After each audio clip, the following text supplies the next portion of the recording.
um prazer tê-lo aqui.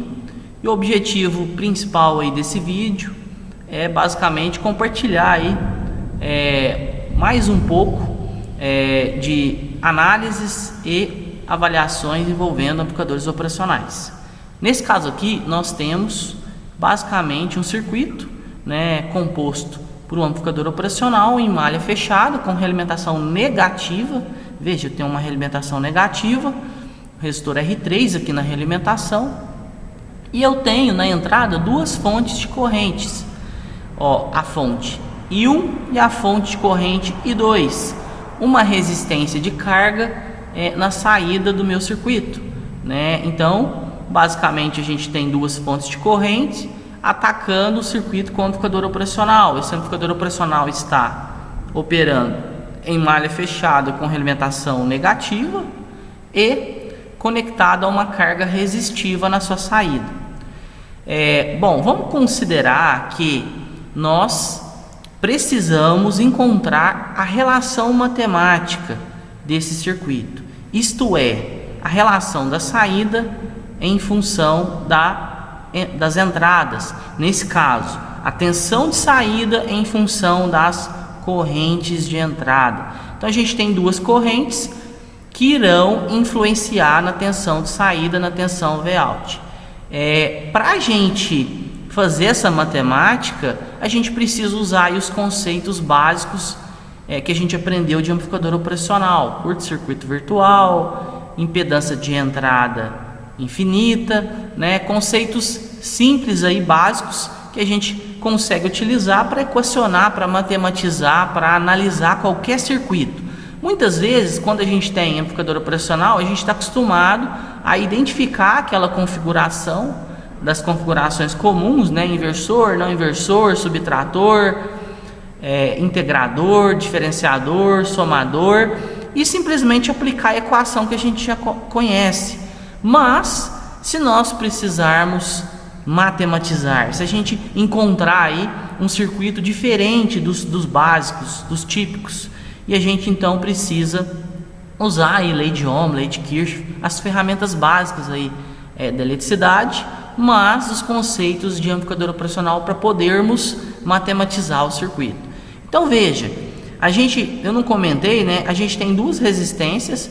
Essas resistências R1 e R2 são resistências em paralelo com as resistências da fonte de corrente, né? Lembrando que a fonte corrente, ela já tem a fonte não ideal, né? Ela já vai ter uma resistência paralela, né? Mas a fonte ideal, ela não tem a resistência em paralelo. Então a gente foi inserido aqui duas resistências, né? Nesse circuito, uma em paralelo com cada fonte. Veja bem, né? Aqui eu tenho um desenho, coloquei o desenho aqui, basicamente do mesmo circuito, porém tirando aqui a figura do amplificador operacional e simplesmente colocando os efeitos do amplificador operacional. Veja bem, o amplificador operacional tem duas entradas, uma entrada V-, que é a chamada inversora, e uma entrada V+, a chamada não inversora. E eu tenho uma saída. Essa saída produz uma tensão, e essa tensão, ela basicamente ela vai ser a diferença dos sinais aplicados nas entradas, V+ e V-, vezes um ganho. E que ganho que é esse? Se o amplificador operacional tiver em malha aberta, é um ganho muito alto.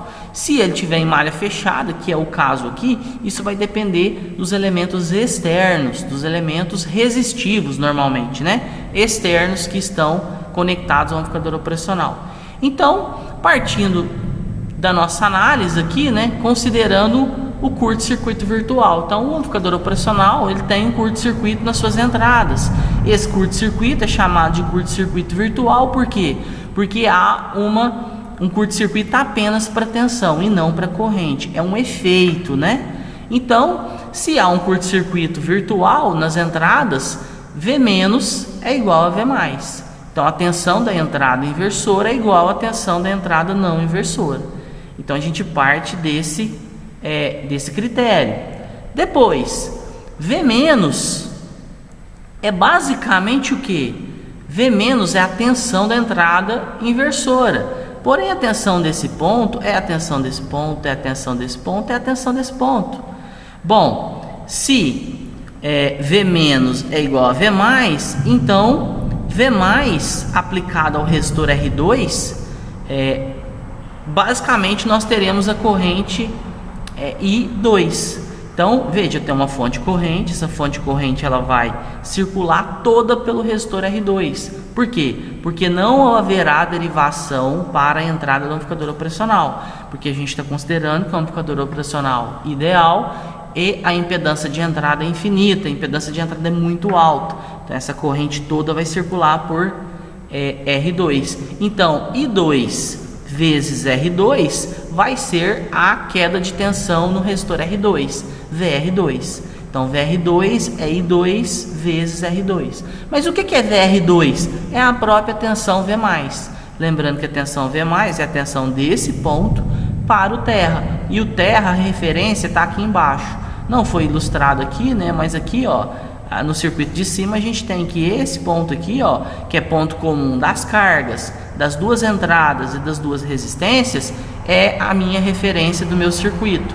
Então, eu posso dizer que V mais é igual a I2 vezes R2. Mas se V mais é igual a V menos, então eu posso dizer que V menos é igual a I2 vezes R2. Então, foi isso e foi considerado aqui como premissa inicial. Depois, eu tenho que lembrar que para eu equacionar o meu circuito, eu preciso relacionar a saída com as entradas. Então, eu preciso pegar arranjos de equações que considerem as duas correntes, I1 e I2, e considere Vout, que é a tensão de saída. Depois, eu junto isso tudo e isolo Vout, e isolo a tensão de saída. E aí eu encontro uma equação matemática que descreve a relação, né, da saída em função das correntes de entrada. Então esse é o objetivo. Então, com isso eu vou analisar a corrente nesse resistor de realimentação, né? Analisando a corrente nesse resistor de realimentação, veja, a corrente está saindo aqui, ó, ela vai se dividir no resistor R1 e ela vai circular pelo resistor R3.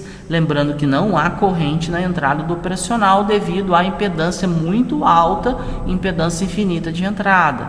Então, essa corrente que vai passar por R3, né, nesse ponto eu tenho V menos e no ponto de cá eu tenho Vout. Então, a tensão VR3 ela vai ser igual a corrente IR3 dividido pela resistência R3. Ou, em outras palavras, IR3 vai ser igual a, basicamente, a corrente, né? A tensão VR3 dividido pela resistência R3.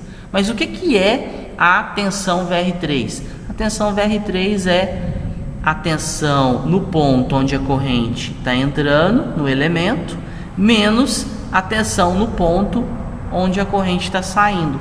A tensão desse ponto em relação à referência é V menos. A tensão desse ponto em relação à saída é Vout. Então, VR3 é V menos menos Vout. Então, a corrente IR3, ó, eu escrevi aqui, ó, IR3 vai ser V menos menos Vout dividido por R3.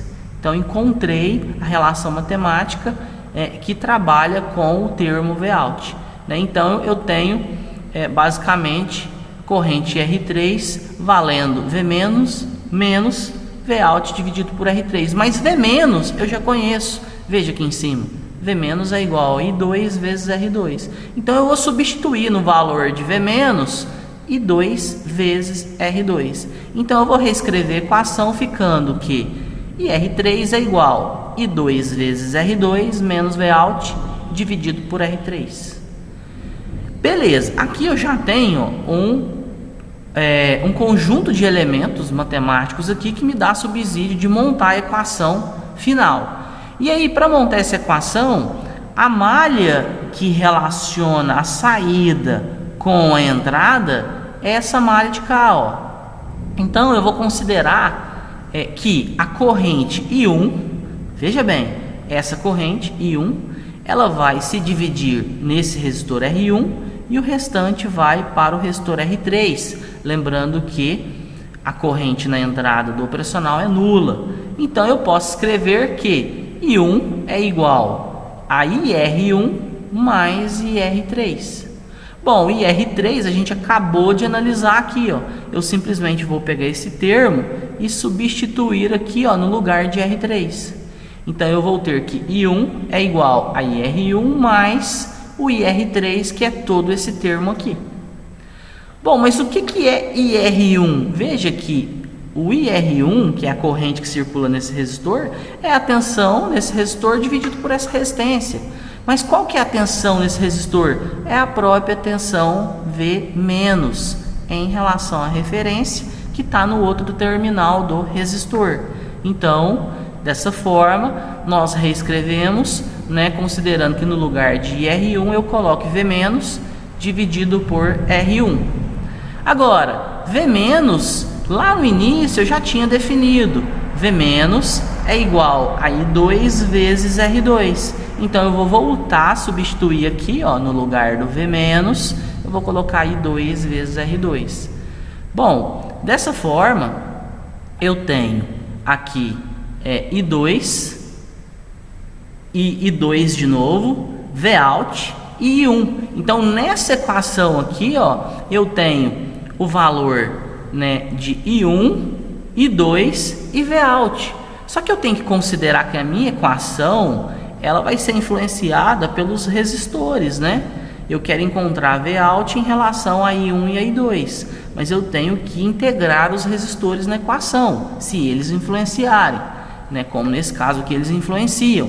Então, veja, se eu analisar aqui nesse ponto, eu tenho R2, eu tenho R1 e eu tenho R3. Então, veja, eu tenho as duas correntes, a tensão de saída e as três resistências integradas numa equação. Agora, o que eu vou fazer? Simplesmente isolar Vout, isolar a tensão de saída, que é o que me interessa, e deixar a equação em relação às duas correntes. Então, basicamente, eu vou pegar esse termo, ó, jogar para o lado de lá da igualdade, ele vai ficar negativo.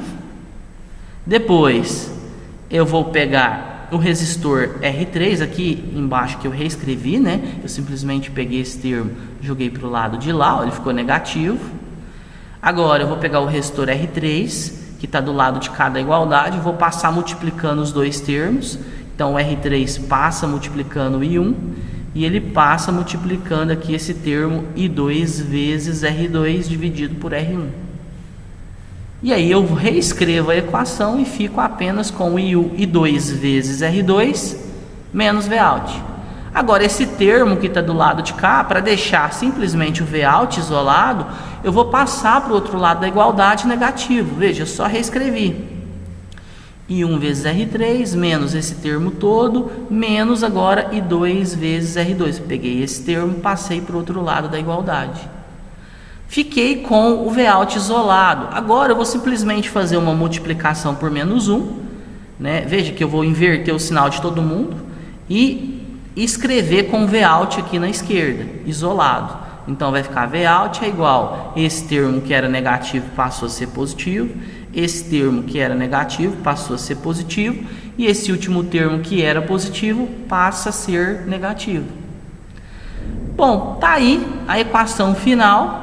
Para facilitar e deixar as correntes separadas, para a gente ver o ganho, o elemento que é o ganho para cada uma delas de forma separada, eu fatorei aqui, né? Ó, eu peguei I2, deixei ele em evidência, então vai ficar I2, eu coloquei o termo R2 que está aqui, e eu tiro esse I2, né? Que ele vai ficar isolado aqui, multiplicando, e eu deixo R2, R3 e R1.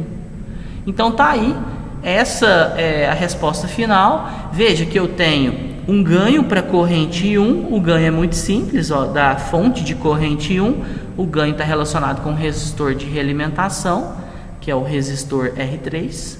E o ganho da corrente I2, ele está amarrado às três resistências. Ele está amarrado principalmente à resistência R2, mas a essa relação matemática de produto e divisão dos resistores R1, R2 e R3. Para tirar a prova, né, vocês façam aí, usem um simulador, um LT Spice, ou um Proteus, o Multisim ou qualquer outro simulador de circuitos. Monte esse circuito com as fontes de corrente, as resistências e tire prova, né? Jogue valores para as resistências, meça a tensão de saída, né? E aplique a equação para verificar, né, se no contexto a simulação ficou compatível com o equacionamento matemático e essa equação final, né, que normalmente a gente chama de função de transferência no domínio do tempo, né, a relação da saída alinhado com as duas entradas. Ok? Bom, dessa forma eu fico por aqui. Eu espero ter lhe ajudado de alguma forma. De qualquer forma, eu sugiro que você continue aí os seus estudos usando o livro, seu livro de referência, né, e também pesquisando aí em boas fontes aí na internet e através de videoaulas como essa. No nosso canal a gente tem mais vídeos envolvendo circuitos, com vários arranjos, com vários componentes, explorando análise e simulações, e alguns deles até montagens envolvendo aí amplificadores operacionais. Ok? Forte abraço, até a próxima, bons estudos.